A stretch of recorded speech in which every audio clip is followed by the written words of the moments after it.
Now, we know this weekend is a huge weekend for football, a huge weekend for sport generally, but it's also a big weekend for movies. Some great films on offer on the various Freeview channels. To save you the trouble of scouring through all the listings, me, Paul Ross, and more importantly Van Connor, one of the country's leading film critics, have done exactly that. We do this every week. 3 recommendations, all on Freeview, from our Van the Man, and 3 from me. And we're starting this morning, courtesy of your good self, with an absolute rip-snorting, borderline gross-out comedy. Are we not, Van Connor? Good morning, Van. How's your week been? Good morning to you, Mr. Ross. I've had a fab week, thanks. We're going quite comedic, quite early 2010s for my offerings this week, but I'm going to start you in 2011 with Paul Feig's Bridesmaids, with Kristen Wiig, Maya Rudolph, kind of made an overnight star of Melissa McCarthy. It is the story of the bachelor party crusade from hell, when the maid of honor starts to go to war with one of the other parts of the bridal party. Kristen Wiig on fine form. ITV2 are showing this tonight at 9 p.m. Like I say, made a massive star out of Melissa McCarthy more than anyone else. I think you must have seen this at the time. I'm sure you couldn't move for marketing. Well, I love this film because A, it is very funny indeed, but B, because it's one of the few films that my daughters and I agree was a good film. They were going through the stage when they like films like My Girl and Beaches, and suddenly they found this. And the scene, really? I must have seen the scene where they're all trying on incredibly expensive bridal gowns and bridesmaids dresses, and a bout of explosive diarrhea takes hold of some of them, which is, I mean, it is as vile but as funny as all that sounds. So I'm looking forward to seeing this one again. I mean, I'll probably see this film at least once a year, maybe twice a year. Exactly. So I've got a clip for you. This is Kristen Wiig tripping out on medication during a flight and starting to get a little bit loopy. This is on tonight, ITV2 at 9 p.m.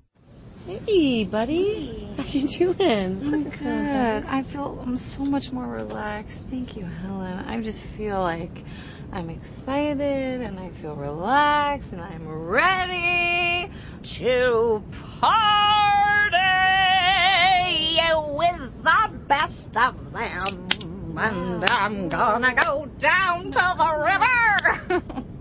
Wow, it looks like somebody's really relaxing now. Great comedy of embarrassment stuff in there as well. So that's Van's first recommendation. ITV2 tonight, 9 p.m. Bridesmaids. I've gone for 5-star 9 p.m. tonight. And it's Tarantino's Second World War movie, and it's called Inglourious Bar Stewards. So I can say it on air. It's on tonight at 9 o'clock on 5-star. And basically it's an over-the-top star vehicle for the fantastic Brad Pitt. Eli Roth, the film director of films like Cabin Fever, gets involved as well. And it's about a group of, I think they're mainly Jewish commandos who are sent in to wreak terror and havoc amongst the Nazi high command, mainly by when they capture these people. They don't always kill them. They sometimes just scar their foreheads with a gigantic and uncorrectable swastika. Along the way, there's a plot to kill Hitler.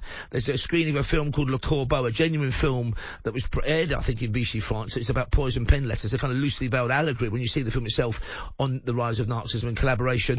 And it's a rip-roaring, over-the-top, think Kelly's Heroes, but far more violent. You get the measure of this one. Did you like this one when it came out? Because not all critics liked this one when it appeared. It was one of those, I didn't like it when I first saw it. It grew on me over time. And I particularly gravitate towards how fun and cartoony the Brad Pitt performance is, definitely. He's brilliant. He's absolutely brilliant in it. And then I've got a clip from the trailer which features the speech he gives to the new recruits. It's kind of like the Dirty Dozen times 12.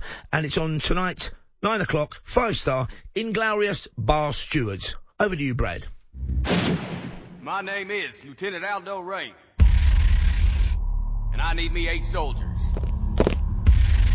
We're gonna be dropped into France dressed as civilians. We're gonna be doing one thing only.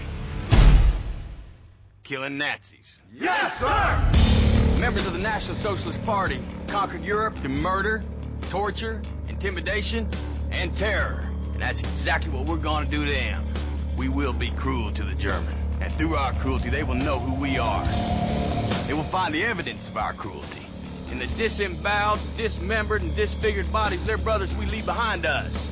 And the German will not be able to help themselves from imagining the cruelty their brothers endured at our hands, and our boot heels, and the edge of our knives. And the German will be sickened by us. And the German will talk about us. And the German will fear us. Nazi ain't got no humanity. They need to be destroyed. Each and every man under my command owes me 100 Nazi scalps. And I want my scalps. And I want my Aldo Ray, of course, was a very well-regarded kind of character who tended to play heavies in Hollywood films mainly in the 50s. And he'd served in the Second World War as a frogman and was involved in the Okinawa battle. So I wonder if that's what popped into Quentin Tarantino's mind and whoever concocted the script with him. Great film, though. Great, mad, very violent, very daft, but over-the-top fun film. If you can make the Second World War and killing Nazis fun, this film certainly does that. And your second recommendation is, it's a kind of small screen to big screen leap, this one. You don't normally pick this kind of film, Van. I'm a big fan of this movie. So 21 Jump Street, Phil Lord and Chris Miller's 2012 big screen reboot / revival of the cancelled 80s TV show 21 Jump Street, which nobody expected anything of. And then it came out of nowhere and it just turned out to be this absolute banger of a comedy, and nobody thought that Channing Tatum could handle the laughs at this scale at this point. Channing Tatum kind of went all physical for this and leapt into the action hero role. You then had Ice Cube just absolutely owning the show, and just a great supporting cast, plus a script that really wasn't afraid to have fun at the expense of the meta context of the entire conceit. It's good fun. They are the cops who go undercover at a high school because they look young. Basically, that's the entire premise. It's as goofy as it sounds, and it's a good old-fashioned action comedy. Best exemplified by the marketing line, "The only thing getting blown tonight is their cover," which I still think is one of the all-time bangers. I don't even understand what they mean by that. That's how innocent I am. Of course, Johnny Depp was in the original TV series. It made a star of Johnny Depp in the States, I think, didn't it? It did. It absolutely did. And of course, there is a sort of blink and you'll miss it acknowledgement to the original 80s run of the series throughout the movie. So you can see this ITV2 9 p.m. again, but this time Saturday nights. I give you Channing Tatum and Jonah Hill being led through 21 Jump Street. This is them being given the assignment. Here we go. We're reviving a canceled undercover police program from the 80s and revamping it for modern times. You see, the guys in charge of this stuff lack creativity and are completely out of ideas. So all they do now is recycle from the past and expect us all not to notice. One of these programs involves the use of young, immature-seeming officers. I think you idiots are perfect. You're officially transferred. All right. That's great. Well, where should we report to? Down on Jump Street. 37 Jump Street. No, that doesn't sound right. 21 Jump Street. And wasn't the sequel called 22 Jump Street, if memory serves? It was indeed, and they laid the groundwork for many more as well. Okay, now I've gone for one of my favourite films of recent years. It's big. It's got a great epic sweep. It's old-fashioned. It's based on two of the novels by one of my favourite writers of this kind of fiction, a man called Patrick O'Brian, who created the British, but in the Napoleonic era, sea captain. It ends up as an admiral called Jack Aubrey. In this film, of course, he's played by the barrel-chested, fantastically charismatic Russell Crowe. Paul Bettany's in it as his ship's doctor, not surgeon, more important than a surgeon, doctor, Stephen Maturin. Great a kind of ensemble cast. And this film won Peter Weir, the director, I think best director at the BAFTAs in the year it came out, 2003. Won a couple of Oscars as well for special effects. It did all right at the box office. It was nowhere near Gladiator standards, and it is a little bit overlong in that they kind of they cram two books into it, or try to. There's been talk of a prequel or a sequel which hasn't materialised, but I really enjoy it. It's a big old-fashioned film. My only kind of caveat with this one is I suggest you record it and wait for a wet Sunday afternoon or a wet bank holiday to watch it, because it's stuck on tomorrow night on Channel 4, 11:30 at night, which just seems to me absolutely perverse scheduling for a film that is, you should think of it in terms of like the original Hornblower film with Gregory Peck, or film, any bank holiday Monday afternoon epic, this could slot in there. I think it's one of the few films I can think of that there's not a single speaking line for a female actress in this film. I think this and Pattern are the only two films I can think of this scale and scope without any talking women characters in it. But it's a great film nonetheless. Master and Commander, The Far Side of the World. They end up going to the Galapagos Islands. Stephen Maturin is a naturalist as well as being a great doctor. There's swashes are buckled. The French get killed. There's massive naval battles, and through it all, Jack Aubrey is a really kind of simplistic but wonderful hero. So it's on 11:30 tomorrow night, Channel 4, Master and Commander, The Far Side of the World. His English accent isn't bad either. An act of war will cripple them. With basic repairs, we can get home as we are. We're not going home. The power of nature will threaten them. Our enemy had more than twice our guns, more than twice our numbers, and we are supposed to stop it. Torn between fulfilling his duty. Captain's not called Lucky Jack for no reason. Phantom or no, Lucky Jack will have it. And the lives of the men he commands. Steady! He must face the invincible. He fights like you, Jack. A hunter becomes the hunted. Well then, there's not a moment to lose.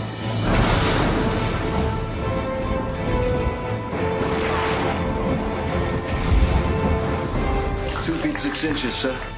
The men would follow you anywhere. But as a friend, I would say that we should have turned back weeks ago. It's leadership they want. Strength. Find that within yourself, and you will earn their respect. Now, you should have said there, tonight we sail into history, but somebody else had nicked that line already, hadn't they, in the Hunt for Red October, so that's why Saturday recommendation, 11:30 tomorrow night, Channel 4, Master and Commander. Tonight they sail into history, great sea battles in that one. And my final recommendation is, well, Westerns are my favourite genre. This is always in my top 5 of Westerns. Sometimes the second in the Man with No Name series creeps in for a few dollars more, which is a great film as well. In that film, Lee Van Cleef is a good guy. In this film, he's the bad, 1/3 of the title, the good, the bad, and by the way, the ugly played by Eli Wallach. The good is, and it's a kind of questionable good, because it's in like a moral no man's land, this film. Set during the American Civil War, they're all after gold, they're competing for it. Clint Eastwood is certainly not the good in it, but he's better than the other two, I suppose, at times. And it is a fantastic film from 1966, directed by Sergio Leone, the father of the spaghetti westerns. Do you know he only made 5 westerns? He made these 3. He made, Duck You Suckers, also called A Fistful of Dynamite, and of course Once Upon a Time in the West. And that was it. And he's known really as like one of the great Western directors. This is another film you could easily watch in the afternoon, a bank holiday afternoon, but I can watch this film any time. It's on ITV4 though, Sunday night, 9 o'clock, and for the theme tune alone, written by Ennio Morricone, but it hits in this country for Hugh Montenegro, got to be worth watching just for that, isn't it? I mean, this is such a great film. It's not frightened to take its time either. It's a really elegiac but action-packed film. It's real long goes, and then when action occurs, blimey, is it good. Oh, a hell of a ride for sure. Here we go then. It's The Good, the Bad and the Ugly. It's Sunday night, ITV4, 9 o'clock. Wear a poncho and be there.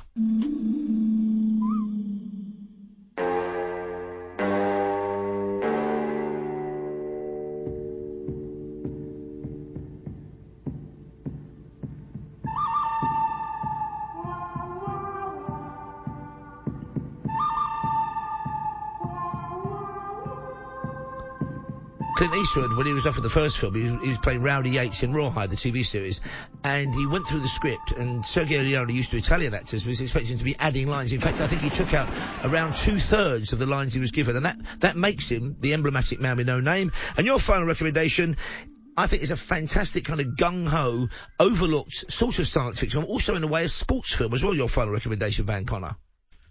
Kind of so. So it's a loose adaptation of the old Rock'em Sock'em Robots toy line. I believe that's how this originally began life, and then came to the screen under the title Real Steel in 2011. So directed by Sean Levy, who went on to give us Free Guy and is doing the upcoming Deadpool and Wolverine movie. This is on Great Movies on Sunday at 6:25, and it's a really great sort of macho tea time smack 'em up kind of family fun movie. Stars Hugh Jackman and Evangeline Lilly, and it's best described as like Sylvester Stallone's Over the Top, but with robot wrestlers instead of arm wrestling, would be the best way I can describe this. If I'd have been involved in this, I wouldn't have called it Real Steel, I'd have called it not Rocky, but Rusty, because it's also got a Rocky vibe. Yes. Yeah. Yeah, absolutely. So Hugh Jackman is the former boxer who's now the sort of pilot of a robot boxer instead, like a drone boxer in this sort of near future, and he and his son bond over there repairing a junkyard fighter and turning him into something of a comeback story.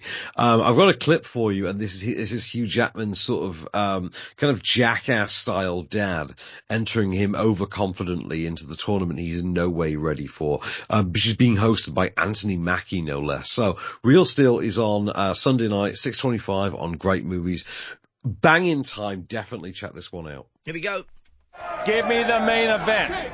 Come on, Finn, this is Noisy Boy, an original Takmishido bot. He was a World Robot League boxer. Come on. You want to fight Midas? 50,000 guaranteed. Winner takes all. 50, really, 50. Now you're talking. Listen! Give me some. We should take an undercard fight, make a little cash, and get the hell out of here. First, there is no we. Second, he's gonna crush Midas, and I'm gonna make some real cash. We'll take Midas. After hubris sometimes comes nemesis. Hugh stays at the Van Conference. 3 great recommendations. Van, it's off screen dropping this week. Your podcast about your unique and inimitable film reviews and also behind the scenes gossip. Can we look forward to that later on today?